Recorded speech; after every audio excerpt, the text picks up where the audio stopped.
السلام عليكم ورحمة الله تعالى وبركاته. لله الحمد لله القائل: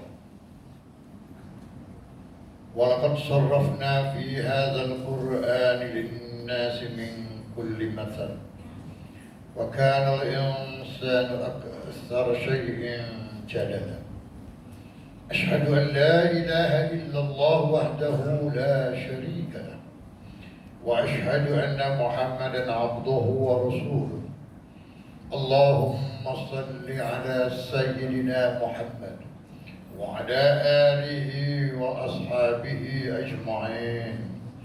أما بعد، فيا أيها المسلمون اتقوا الله، أوصيكم وإياي بتقوى الله، فقد فاز المتقون.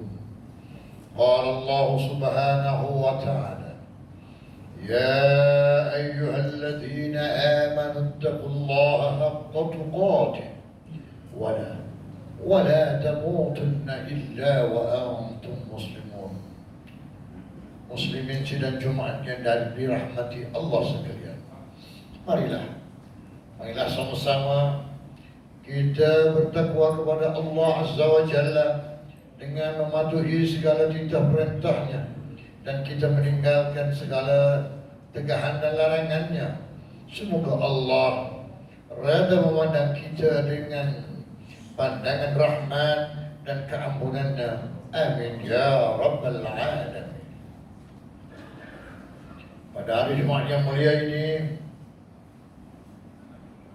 member kita akan membicarakan satu khutbah yang bertajuk Biarkan Loncai terjun dengan labu-labunya.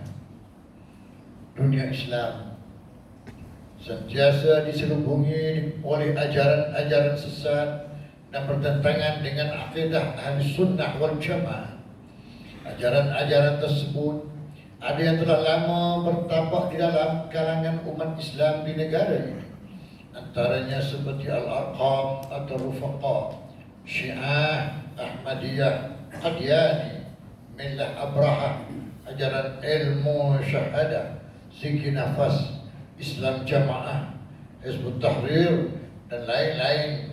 Sebahagian daripada ajaran-ajaran tersebut ada yang telah difatwakan kesesatannya oleh Majlis Agama Islam Negeri Selangor dan Majlis Agama Islam negeri-negeri yang lain. Malangnya segelintir orang awam masih tegar dengan pegangan sesat mereka secara sembunyi-sembunyi atau menyamar di dalam jubah dan jemaah yang lain. Di samping ajaran-ajaran tersebut, masih ada ajaran-ajaran sesat lain yang telah dapat dihidu oleh penguasa agama Islam negeri-negeri. Contohnya ajaran Kahar bin Ahmad, Tarikat Naqsyabandiyah, Qadir Yahya, Aurat Islamiyah, ajaran ilmu hakikat Hasan bin Junaid, Tarikat Samaniyah Ibrahim Bonjol, pemikiran liberalisme, pluralisme agama, pembedahan batin dan lain-lain di dalam senarai yang panjang. Hadirin sidang Jumaat yang dirahmati Allah sekalian, selalunya ajaran sesat ini dikembangkan di bawah nama yang muluk-muluk seperti ilmu kebatinan, Tentera Islam Ma'hadi, Pemuda Al-Kahfi, Pemuda Bani Tamim dan lain-lain. Umat Islam boleh mengenal simptom-simptom awal ajaran yang meragukan ini.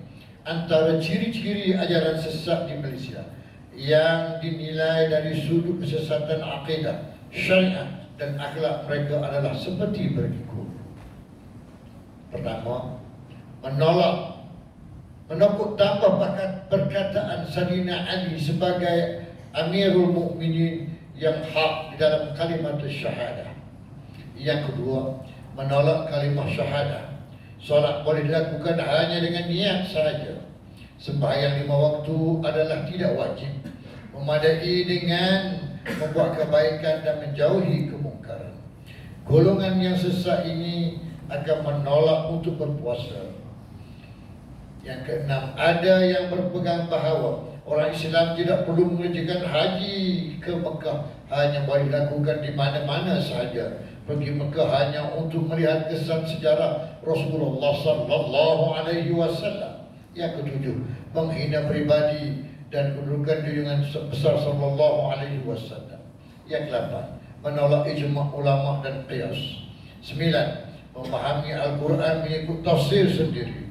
Yang ke-10, tidak mempercayai hadis dan menganggap hadis hanyalah rekaan manusia yang dibuat selepas Nabi sallallahu alaihi wasallam wafat.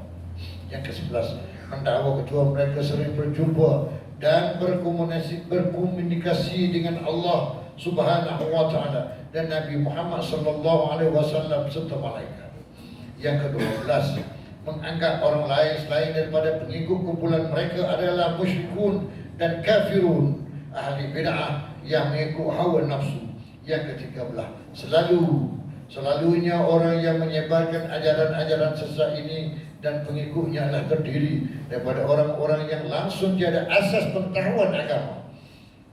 Sebahagian daripada mereka hanyalah guru silat, bomoh, perawat-perawat yang mendakwa sebagai rawatan Islam, juru motivasi yang mengadukan perisai Islam dalam ceramah-ceramah mereka. Hadirin sidang Jumaat yang dirahmati Allah sekalian, apakah faktor-faktor yang mendorong perkembangan ajaran-ajaran sesat ini? Sebahagian jawapan adalah seperti berikut. Yang pertama, ingin mendapat perhatian.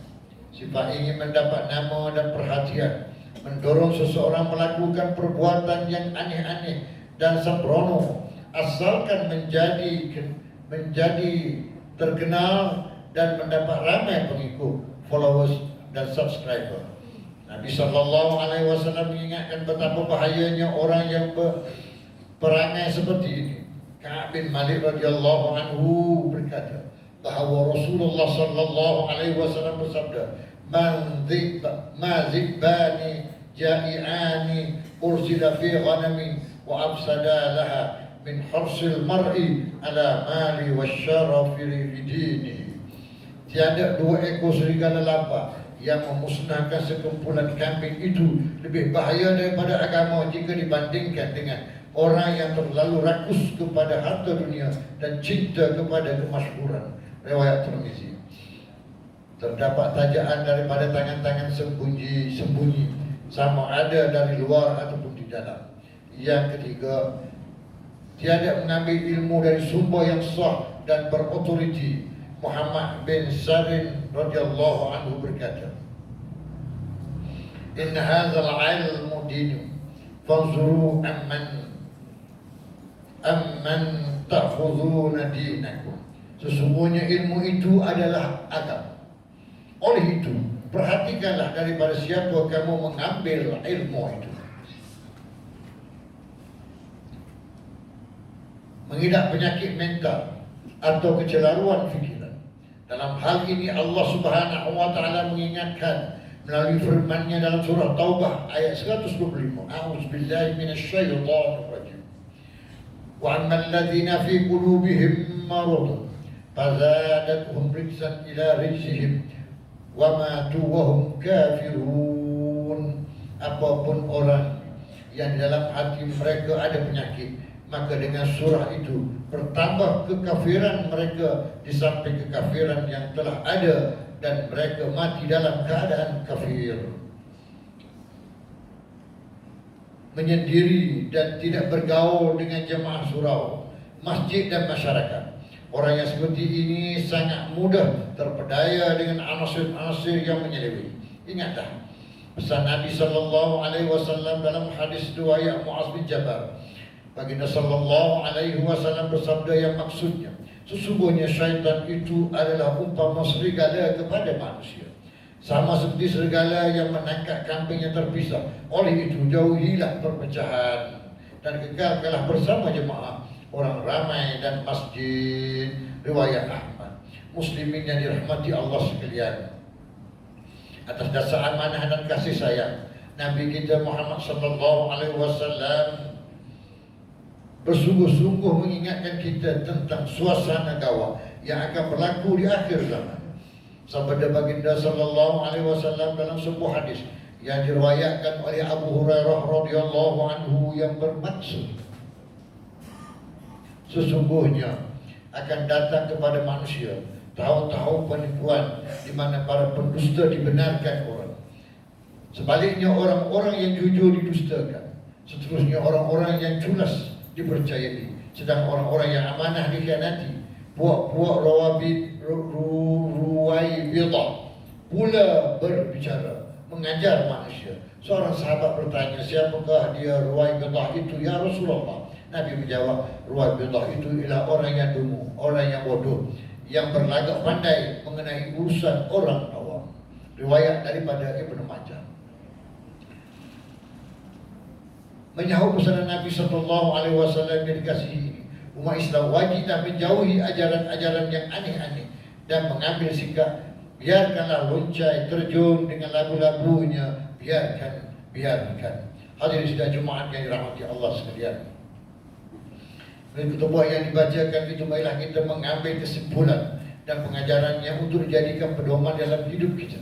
Antara satu, umat Islam wajib mempelajari dan berpegang teguh kepada akidah ahli sunnah wal jamaah tanpa berganjak sedikit pun hingga ke akhir hayat. Yang kedua, umat Islam hendaklah memilih guru-guru yang murabbi dan bertauliah dalam mempelajari ilmu-ilmu agama supaya terhindar daripada virus penyesat mereka yang tidak bertanggungjawab dan tidak berautoriti.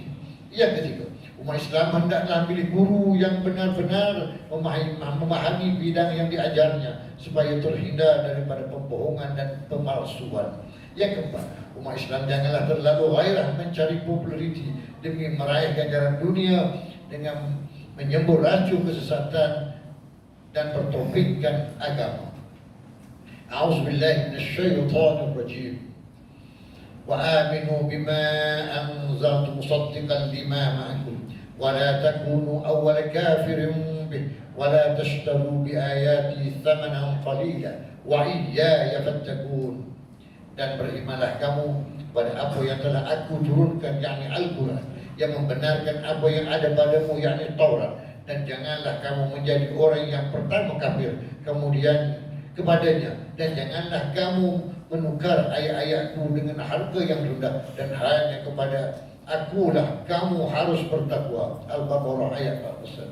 Barakallah li wa lakum bil Qur'anil azim wa nafa'ani wa iyyakum bima fihi min al-ayati wadh-dhikril hakim wa taqabbal minni wa minkum tilawatahu innahu huwas sami'ul 'alim.